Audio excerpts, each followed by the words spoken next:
Tingnan mo si Jello. Kaway pa rin ba kayo? Ito, inaano mo pa eh. Hindi, tingnan mo, G. Tingnan mo. Sabi ko yun, magkatabi kayo. Actually, para na kayong magkatabi. Tapos hindi kayo nagpapansin. Hindi ko ginugulo. Tinasabi ko lang na, ba't hindi kayo nag-uusap? Nasa iisang bahay tayo, tapos may ganyan pang something na hindi kayo nagpapansin. Di ba, Mr. Ben? Di ba pangit sa isang bahay? Hindi nagpapansinan. Laundry mo dun. Yung? Laundry. Laundry? Tara na. Ano mo na kasi? Uy! May pangalan. Uy! Uy! Putik ka. Okay din. Okay din talaga. No. Uy, gagi, laundry lang. Ano, G? Okay din talaga. Harap-harapan ko ba?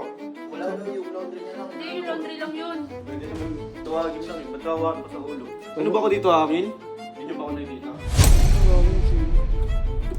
Okay din talaga. Pagpatuloy na lang yan. Huwag mo nagalit.